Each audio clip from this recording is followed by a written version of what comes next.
Mateus capítulo 5, verso 4, diz assim: Bem-aventurados que choram, porque serão consolados. Essa é a segunda bem-aventurança aqui do Sermão da Montanha. E é praticamente o maior paradoxo que nós vemos na Bíblia. Como pode ser feliz aquele que é triste? Exatamente o que Jesus está explicando aqui. Bem-aventurados que choram. Como assim feliz os infelizes? É mais ou menos por aí. Pastor, é difícil entender, eu também concordo.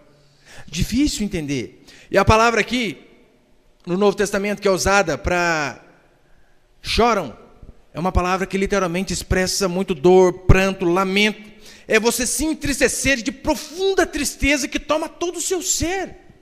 E Jesus vem e diz, olha, alguém que fica extremamente triste, esse daí vai ser feliz, bem-aventurado. É o termo mais forte da língua grega para denotar o sofrimento. Ele está descrevendo aqui, é o mesmo sentimento de perder um ente querido. É a mesma palavra que Jacó usa quando ele pensa que seu filho José tinha morrido. Lembra o desespero dele? Meu filho mais novo morreu, era o filho preferido dele. E então ele tem aquela dor da perda de um filho. E é o mesmo significado. O que Jesus quer dizer para nós então? Felizes os que sofrem profundamente. Como, pastor, que nós podemos entender esse versículo que é difícil, como tantos outros? E de fato é. Romanos 11:3 diz assim: ó, profundidade da riqueza, tanto da sabedoria como do conhecimento de Deus. Tem coisas que vai além do meu e do seu entendimento. Tem coisas que nós não conseguimos entender. E hoje em dia, no meio cristão, uma das grandes infelicidades dos cristãos é não poder chorar. Porque hoje em dia, se você chora por alguma circunstância difícil que você esteja passando, por algum problema, talvez você é acusado de falta de fé. Sendo que a Bíblia diz, olha, alegre-se com os que se alegram, mas também chore com os que choram. Só que hoje em dia, se você chora, pensa, ê, varão, não tem fé, é? Não pode nem chorar. É um absurdo essas coisas. Nem no velório. Eu já vi em velório a gente falar isso aí. Está chorando porque ele está melhor que nós. Ele está, nós não. Então não é assim. Cristão é óbvio que pode chorar e deve chorar. No Antigo Testamento, quando morria um líder do povo, por exemplo, quando morreu Arão, meu irmão, choraram 30 dias seguidos.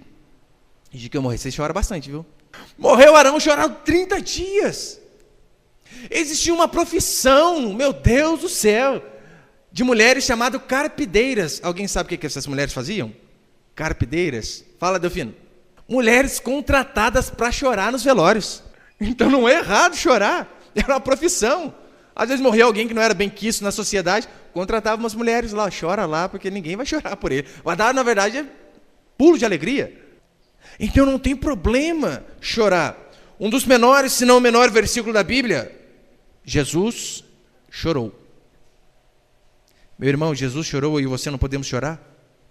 Qual que era a diferença, pastor, do choro de Jesus para o choro da maioria dos cristãos de hoje? É que Jesus não chorou o choro da incredulidade, o choro da falta de fé. Não foi esse choro que o nosso mestre chorou. Eu sei que nós ficamos chateados quando coisas ruins acontecem, mas devemos e podemos chorar. O que não podemos é perder a fé. Essa é a grande diferença. Ter dúvida, será que Deus é comigo? Esse tipo de dúvida é errado. Mas não tem problema chorar. Você vê Salmos, olha o que os salmistas escrevem. Irmão, lembrando, o Salmo não foi escrito por pessoas que estavam lá na sua escrivaninha, no seu quarto, filosofando, e então escreveram um Salmo. Não, a maioria foram escritos por pessoas que estavam em angústias, em momentos difíceis. Davi mesmo. Olha o que diz alguns salmos. Até quando, Senhor? As pessoas também reclamavam com Deus. Deus, o Senhor não ouve minha oração? Eu estou clamando aqui para onde? Para o vento. E era um homem de Deus. Então não tem problema. O único problema é que você é incrédulo. Salmo 23, verso 4. Ainda que eu ande pelo vale da sombra e da morte. Então é possível eu e você também andarmos pelo vale da sombra e da morte. Salmo 116, verso 15. Preciosa é aos olhos do Senhor a morte dos seus santos. E alguns citam bastante esse versículo aqui em velório. Preciosa é aos olhos do Senhor a morte de seus santos. Portanto, Ele está melhor do que nós. É verdade. É preciosa a morte dos santos para Deus. Para nós é perda. Para nós é tristeza. Para nós é luto. Mas Ele está mais perto de Deus. Ele está mais perto de Deus. Nós estamos mais longe da pessoa que nós amávamos. Então não há problema nenhum em chorar e chorar bastante. Ser cristão autêntico é também se alegrar, mas quando tiver que chorar, meu irmão, chorar. Não ter vergonha de chorar. Só que hoje em dia passam para mim e para você que não podemos ficar angustiados e não podemos ficar tristes, não podemos chorar. É um absurdo. Se nós choramos, alguns dizem, falta de fé. Agora, se nós nos alegramos, como esse versículo também diz, chorar com os que choram, se alegrar com os que se alegram. Irmão, que é um motivo de alegria, você ganhou um presente Natal, carro novo. Carro é muita coisa, né? Você trocou de carro, passou no vestibular, ou sei lá, ganhou qualquer coisa. Aconteceu algo louvável na sua vida. Se você fica feliz, alguns dizem, está feliz porque está colocando a sua esperança nas coisas do mundo? Ou seja, você não pode fazer nada. Você ganha um baita de um presentão. Tem que ficar com a cara amarrada. Morre seu pai, você também não pode chorar. Meu irmão, eu digo que meu pai morreu, eu vou chorar, não quero mais, até acabar as lágrimas. Essa é a hora. Mas aqui Jesus vem e diz, bem-aventurados os que choram. Pelo que então eu e você devemos chorar? Só quero passar 2 princípios dessa história. Primeira coisa que devemos chorar pela nossa miséria espiritual e pelo nosso pecado. Esse é o choro que todo cristão deve ter. Lembra quando chega uma mulher pecadora diante de Jesus e chora a ponto de lavar os seus pés com lágrima? E depois ela vai ainda enxuga com os cabelos? Esse tipo de choro, sim. A Bíblia diz que o apóstolo Pedro, após negar Jesus 3 vezes, diz que ele caiu em si e desatou a chorar. O que vem na cabeça de Pedro foi o seguinte, o que eu fiz? Neguei o meu Salvador. E por conta disso começou a chorar. Quem não chora pelo seu pecado não muda de vida. Então é importantíssimo eu e você como cristãos aprender a chorar pelos nossos erros, pelos nossos pecados, pelas nossas falhas. Nós sim erramos, mas quem não chora pelo seu erro, meu irmão, não muda. Se você não aprende a ficar angustiado por conta dos seus pecados e de fato a chorar por eles, a probabilidade de você mudar é nula, é 0. Daí está lá, a pessoa se diz crente, mas fala palavrão, viciado em tudo que é tipo de coisa errada. Mas acha normal, porque todo mundo faz. Não sou de ferro. Uma vez conversava com um rapaz, ele veio e disse para mim um absurdo desse. Pastor, eu moro lá com a minha, não sei como que chama, eu moro com a moça, só que eu tenho um caso extraconjugal também. Eu já estou errado de morar junto sem estar casado. Agora, se eu arrumar outra, não é o mesmo erro? Só estou cometendo 2 erros iguais. Não fica a mesma coisa? Que absurdo que você está falando. Os 2 errados. E você pode ter certeza. A punição vai ser muito maior. Só que falta temor. Só que hoje em dia é normal. Não, para que esse negócio aí? Já viu? Tem um ditado que diz assim, né? Amaziado com fé casado é? É alguma coisa por aí? Eu costumo trocar os ditados. Isso daí, amaziado com fé casado é? Quem disse? O homem disse. A Bíblia não. Então não devemos ir para esse cinema. Todo mundo faz. Todo mundo assiste aquele programa que as mulheres semi-nuas lá. Faustão, parece só ele quadradinho atrás, e as mulheres quase sem roupa atrás. Mas todo mundo assiste. Mas quem disse que eu e você somos todo mundo? Quem disse que eu e você temos que fazer as coisas que as pessoas fazem? Se o fulano trata mal a esposa, o problema é dele. Se a esposa não honra o marido, o problema é dela. Eu e você devemos agir como a Bíblia ensina a mim e a você. Se eles não respeitam irmãos, não respeitam os pais, não respeitam pastores, o problema é deles. Devemos fazer o que a Bíblia nos ordena. Arrependimento genuíno que não é seguido de mudança, não é arrependimento. Porque tem pessoas que dizem, eu me arrependo.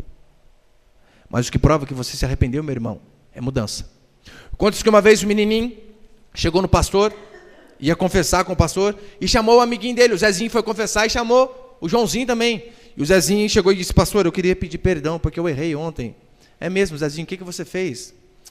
Eu roubei 2 maçãs ontem na quitanda lá perto de casa.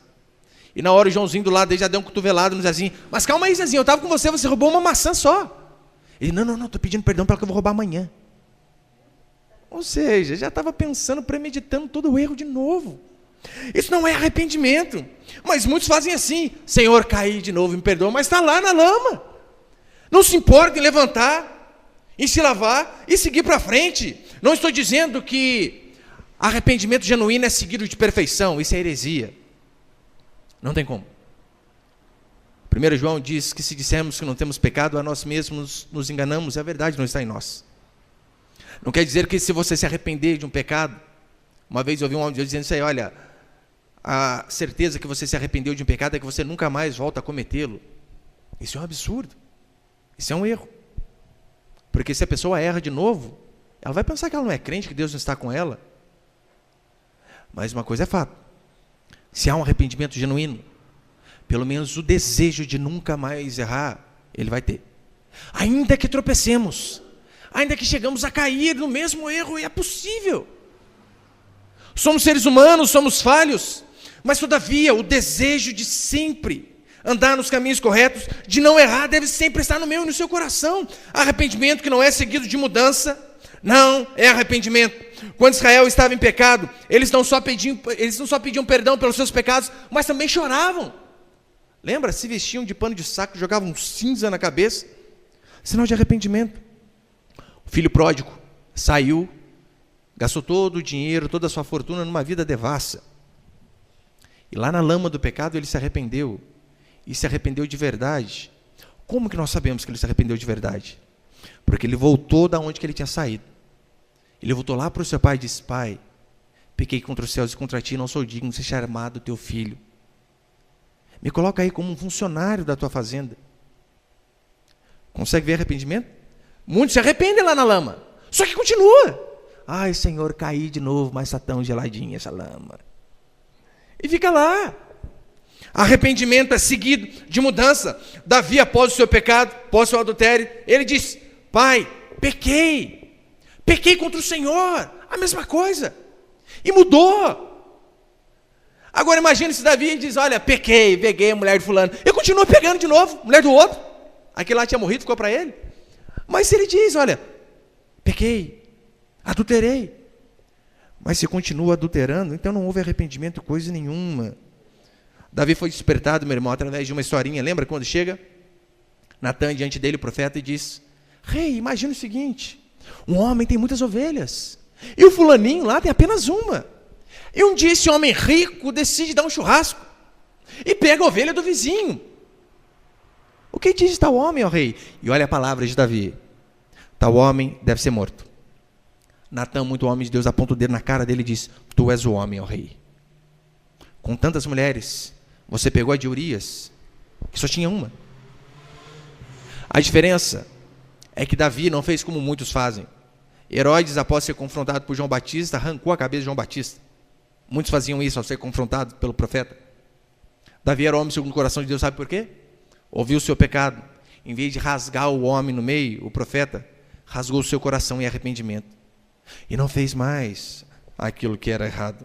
Esse é o sinal de um verdadeiro arrependimento. Às vezes Deus usa uma história, uma ilustração, como usou com Davi.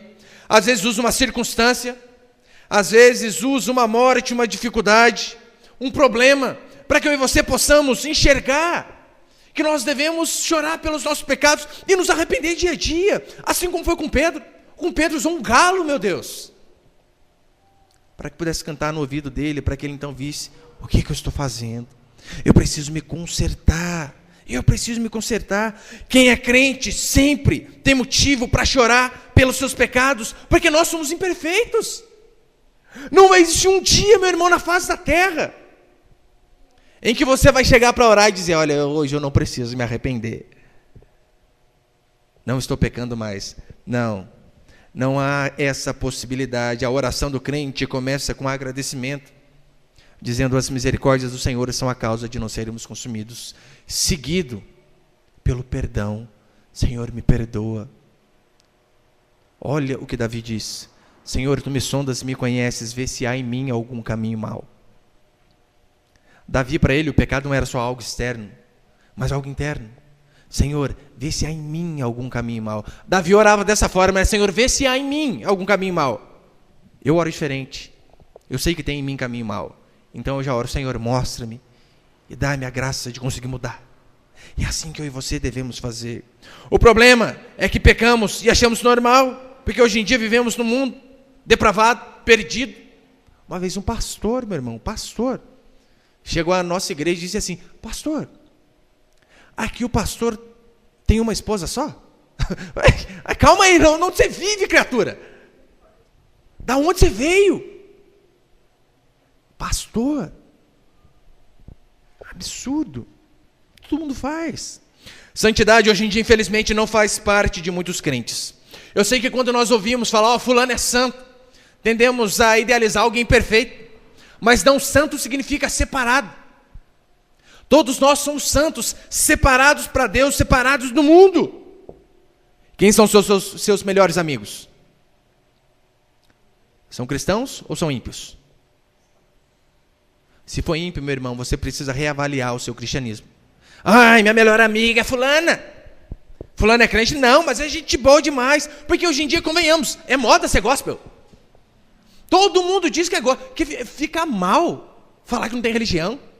Falar que não crê em Deus. É moda ser gospel. Eu lembro quando eu me converti em 2006. Há 10 anos aproximadamente. 10 anos já deu. Eu fiz questão de ir lá no meu serviço, na unidade que eu servia, ir lá na sessão de pessoal, só para falar o seguinte: olha, muda a minha ficha pessoal, aquela parte do campo religioso, tá, tal coisa aí, não é? Muda, coloca agora evangélico. Porque há 10 anos atrás, não estou nem indo muito longe. Pelo menos a imagem que eu tinha de crente era alguém diferente. Era alguém que não era comum. Eu sei que a maioria dos crentes antigamente era idealizado por aquele coquinho na cabeça, aquela saia até no pé, usa calça o tempo todo. Não estou falando do estereótipo, mas estou falando de pessoas diferentes no caráter, na moral. E pelo menos era assim. Agora, hoje em dia, quase não há diferença. Você vê pessoas na rua, e às vezes a pessoa se diz que é cristã, você toma um susto. O quê? Você? O outro? Aquele? Crente? Infelizmente, que hoje em dia o mundo tem entrado tanto na igreja que não tem diferença. E outra coisa, as pessoas olham crentes, que se dizem crentes, que na verdade não são, totalmente mundanos, lá no serviço dão risadinha das piadas de duplo sentido. O pessoal fala besteira de mulher, ele concorda. Fala um monte de coisa, palavrão, ele está no meio. Daí essa pessoa um dia convida o fulano para ir para a igreja. Vamos lá na igreja. Mas para quê? Para ser igual a você? Eu continuo aqui. Aí tem que ouvir essas coisas ainda. Antigamente cristãos eram pessoas diferentes. No livro de Atos, capítulo 5, versículo 12, diz assim: e costumavam, falando dos crentes, e costumavam todos reunir-se de comum acordo no pórtico de Salomão. Os crentes se reuniam, fazendo oração, fazendo seus cultos. E olha o que diz, verso 13: mas dos restantes, ou seja, do povo de fora, mas dos restantes, ninguém ousava ajuntar-se a eles. Porém, o povo lhes tributava grande admiração. Olha que interessante. A igreja primitiva, a igreja de Atos, alcançou todo o Império Romano, alcançou depois todo o mundo. Não foi sendo igual ao mundo. As pessoas confundem. Aquele versículo onde Paulo diz: olha, me fiz de judeu para ganhar os judeus, de sem lei para ganhar os sem lei. Olha, então vou ser mundano para ganhar o mundano.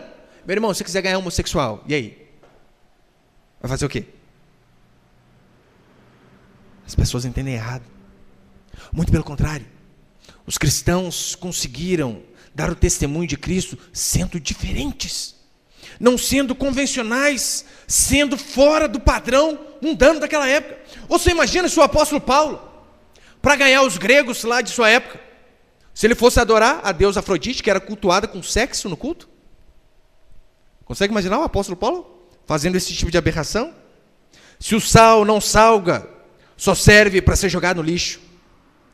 Meu irmão, se eu e você não somos luz para brilhar onde há trevas, a Bíblia diz que nós não servimos para nada. Se as pessoas não olham em nós e não veem diferença, é para você ver como que nós precisamos aprender a chorar pelo nosso pecado. Que hoje em dia tem crente que tem pecadinho de estimação, leva para criar. Desde quando era mundano, está lá o pecadinho. Não, mas isso aqui é de estimação. Uma vez um rapaz contava para mim que ele foi para a igreja, ele tinha um monte de revista de pornografia no armário dele, e então ele viu que era errado, foi e jogou tudo fora, jogou tudo, só deixou uma.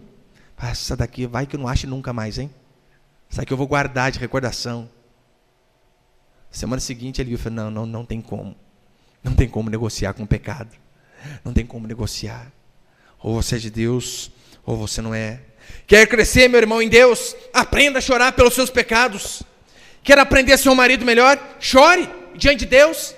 Quer ser um pai melhor? Aprenda chorando diante de Deus. Quer ter um casamento melhor? Chore pelo seu casamento, chore pela sua família, chore pelos seus erros para que você possa mudar. E consequentemente ver as pessoas ao seu lado mudarem também. Aprenda a se enxergar diante de Deus. Esse é o problema de muitos falsos cristãos. Eles não se enxergaram diante de Deus como eles verdadeiramente são. Eu amo aquele versículo que Paulo, quando ele diz assim: eu sou miserável, miserável homem que sou, quem me livrará do corpo dessa morte? Paulo está dizendo o seguinte: olha, eu sou um desgraçado de um homem. Lembra que no final da sua vida, finalzinho, ele diz: fiel é a palavra e digna de toda aceitação, de que Cristo Jesus veio ao mundo salvar os pecadores, dos quais eu sou o principal. Paulo não disse, meu irmão, que ele é o principal, que ele era o principal dos pecadores no início da sua vida cristã, porque normalmente no começo é assim. A gente se converte e se vê: eu sou pecador demais. Só que daí a gente vai conhecendo a palavra e muitos começam a se achar bom.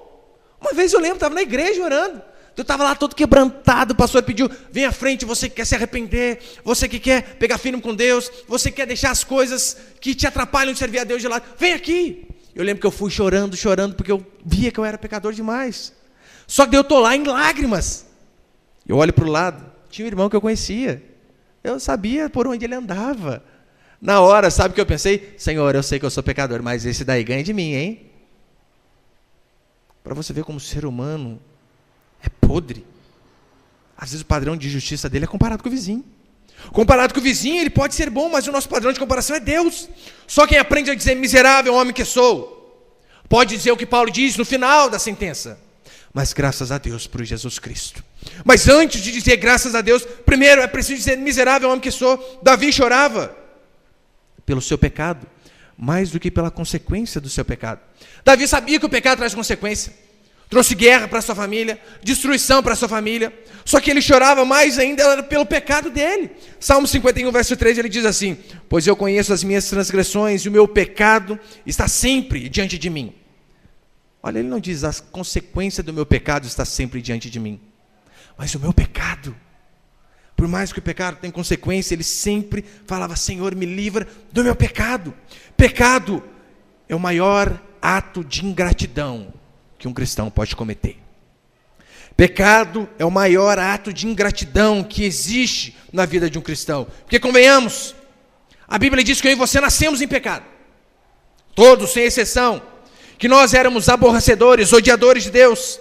E mesmo assim o Senhor nos alcança com graça, com misericórdia. E como diz Isaías 53, o Senhor Deus moe o seu Filho Jesus Cristo. Consegue imaginar aquelas máquinas de carne moída, onde coloca a carne e aperta e só sai triturado do outro lado? É essa expressão que Deus usa a respeito de Jesus Cristo. Ao Senhor Deus, todavia, por conta do meu e do seu pecado, ao Senhor agradou moê-lo. Por conta da minha e da sua transgressão, meu irmão. Jesus sofreu todas aquelas coisas. Não foi por nada que ele fez. Não foi por nenhum erro cometido por ele. Não foi por brutalidade do Império Romano e daqueles soldados ferozes. Não! Cristo sofreu tudo aquilo por conta do meu pecado, por conta do seu. E como pode? Eu e você achamos que o pecado é algo normal. É algo que se cria, que se cultiva. Sabendo que o pecado matou o nosso Salvador. O que vamos fazer? Como retribuição? Vamos continuar pecando? Vamos continuar numa vida devassa e pervertida? Óbvio que não! O que Deus pede a mim e a você é choro por conta do pecado. E santidade sem a qual ninguém verá o Senhor. O pecado é tão terrível, que diz a Bíblia, que nem a morte, nem a vida, nem principados, nem potestades, nem coisas do presente, nem coisas do porvir, nada pode nos separar do amor de Deus, nada. Todavia, Isaías 59, 2 diz: mas as vossas iniquidades fazem separação entre vós e o vosso Deus, e o vosso pecado encobrem o seu rosto de vós, para que não vos ouça. O que nem o porvir separa, o pecado separa. Os nossos pecados fazem separação entre nós e o nosso Deus. O que é a morte, o porvir não deram conta. A minha e a sua transgressão conseguem fazer. Por isso, meu irmão, chore. Chore mesmo. Chore pelo seu pecado. Mas também suba de nível e faça como alguns homens de Deus, que não só choravam por si, mas também choravam pelo próximo. Precisamos aprender a chorar pela nossa família. Porque se você não chora pela sua família, para que ela se converta, você quer que quem chore, meu irmão? Você quer que quem clame pela sua família? Se você não liga, se você não chora pelos seus amigos, pelos seus vizinhos, Paulo diz que ele, tinha grande aflição no coração por conta dos seus compatriotas judeus, porque eles tinham zelo por Deus, mas não com entendimento. E Paulo sabia, eles têm o que é correto, eles têm isso aqui, eles têm a Escritura, eles são o povo escolhido por Deus, mas mesmo assim eles não estão conhecendo que Deus veio na pessoa de Jesus Cristo, que Ele é o Messias. E Paulo diz que ele chorava por conta dos seus compatriotas, irmãos, sim, da mesma tribo, da mesma nação, mas que não tinham sido quebrantados ao ponto de reconhecer que aquele carpinteiro de Nazaré era o Cristo esperado. John Knox, reformador escocês, uma das orações dele, aos gemidos, era a seguinte: Senhor, dá-me a Escócia, senão morro. Converte esse país todo. Agora, se nós não conseguimos orar nem para a nossa casa. Jeremias, quando ele vai orar, ele diz assim: Senhor, nós pecamos. O interessante era que o povo estava em pecado, não era nem profeta. Ele estava fazendo o que era correto, mas por conta do seu povo está fazendo o que é errado, ele se inclui no meio daquele povo e diz: Senhor, nós temos pecado. E chorando, clamava que o povo se arrependesse. O interessante é que Jeremias pregou toda a sua vida a mensagem que Deus mandou, debaixo de lágrimas, e nenhuma alma viva sequer se converteu durante o seu ministério e sua pregação. Pergunta o que ele fez: ficou frustrado por causa de ninguém se converter? Continuou pregando, continuou fazendo o que era correto, continuou anunciando a mensagem de Deus e pronto. Davi, no Salmo 119, ele diz assim: torrentes de água nascem dos meus olhos, porque os homens não guardam a tua lei. Davi não está dizendo: olha, meu olho lacrimeja quando eu vejo porque o pessoal não obedece. Não, é uma cachoeira que não acaba. Eu choro constantemente, a ponto de meus olhos parecerem uma cachoeira, por conta do povo que não obedece a Deus. Era por isso que ele era um homem segundo o coração de Deus, porque ele chorava pelo seu pecado, mas também chorava pelo pecado do povo. O verdadeiro motivo do choro de Jesus diante de Lázaro não foi pela incredulidade, não foi pela falta de fé, porque Jesus sabia que ele ia ressuscitar aquele homem.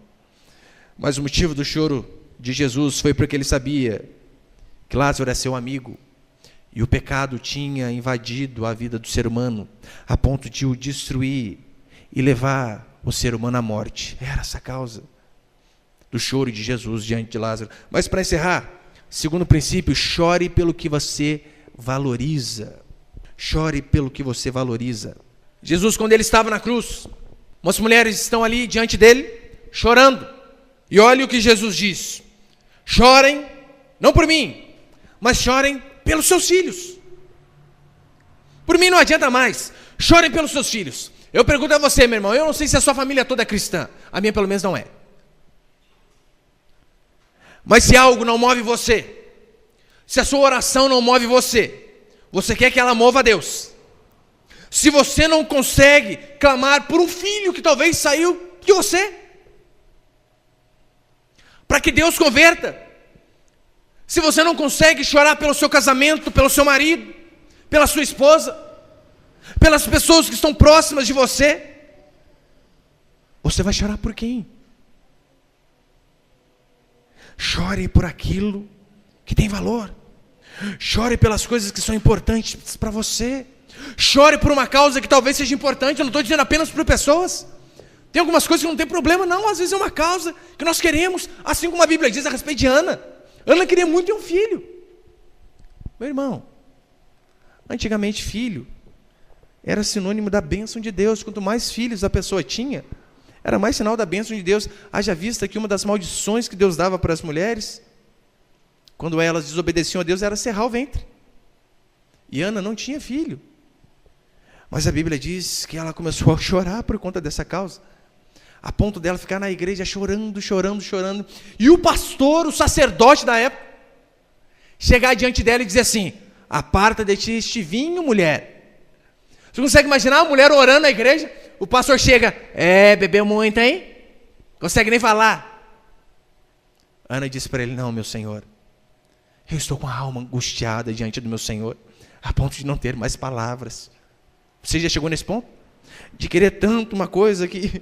Porque tem oração, por exemplo, de agradecimento, mas tem oração que é de choramento, que você chega, você não consegue nem abrir a boca do Senhor. Eu lembro quando eu precisava mudar para cá, para Pinda, estava vindo de Guará, dia sim, dia não para cá, eu tinha dia que eu ia chorar, meu irmão, que eu ia orar, eu só... eu preciso, Senhor, me ajuda, eu não tenho o que fazer.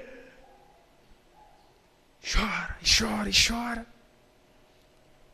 A Bíblia diz que uma mulher tinha uma filha possessa, criança, para você ver que o demônio, né, ele não se preocupa apenas com um determinado tipo de pessoa, ele quer matar, roubar e destruir, seja jovens, adultos, velhos e crianças. Então uma mulher tinha uma filha possessa, e ela então chega diante de Jesus e clama de todo o seu coração: mestre, faz na vida da minha filha.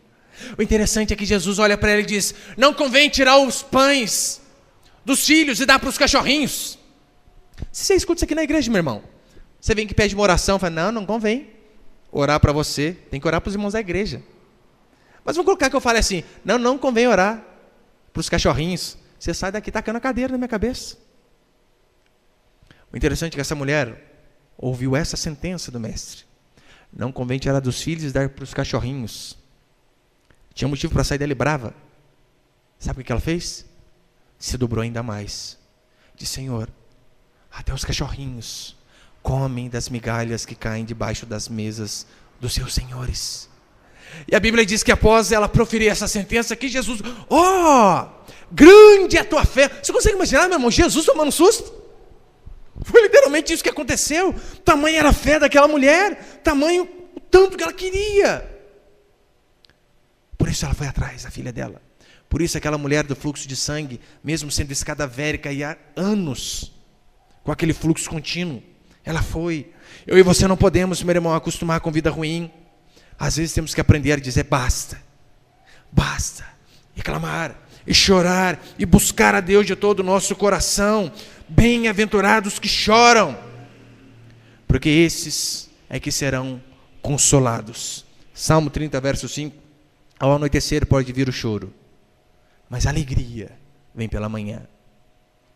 Se eu e você de fato chorarmos o choro que Deus nos manda chorar, pelo nosso pecado, por uma causa justa, pela obra de Deus, eu e você também precisamos aprender. Não adianta chorar só pelas nossas necessidades, mas também chorar pelas necessidades de Deus. E quer alguma coisa que nós temos que chorar do que a obra de Deus? Para que o reino cresça, para que pessoas se convertam, para que talvez os seus parentes possam estar aqui, no mesmo lugar que você está. Precisamos aprender a chorar juntos. Jeremias fazia isso, pregava chorando. A Bíblia diz que em Ageu, o povo estava preocupado apenas com o seu próprio umbigo. Não chegou o tempo de edificarmos a casa do Senhor. Sabe qual foi a consequência? Diz que aquele povo, ele comia, mas não saciava. Ele tinha dinheiro, só que recebia para pôr num saquetel furado. Ou seja, sabe quando você põe o dinheiro no bolso e perde por causa do bolso furado? Porque o povo se preocupava apenas com seus próprios interesses. Olha o que Deus diz: é tempo de vós habitardes em casas apaineladas, luxuosas, enquanto a casa de Deus permanece em ruínas.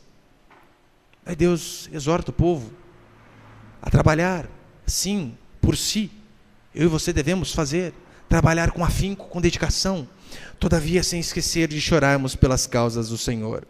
Chore, meu irmão, também, para que a igreja do Senhor avance. Porque essa é a vontade do Senhor. Não é a vontade dele que nenhum se perca, mas que todos cheguem ao pleno conhecimento da verdade. E se eu e você tivermos esse coração, chorar pelos nossos pecados, chorar pelas guerras de Deus, assim como Davi fez. É interessante que o povo todo queria batalhar contra Golias para ganhar os prêmios. Não é errado. Davi perguntou: calma aí, o que vão oferecer? O que vão dar para quem derrotar esse gigante? Daí falou que ia dar a filha do rei e não ia precisar aquela família pagar imposto. Se fosse o nosso país, meu irmão, nem precisava a filha do rei, só não pagar imposto estava bom. Mas olha o que Davi diz. Quem é este incircunciso filisteu para afrontar o exército do Deus vivo? Davi não disse, quem é esse filisteu para dizer que não tem homem aqui? Ah, eu aqui, rapaz.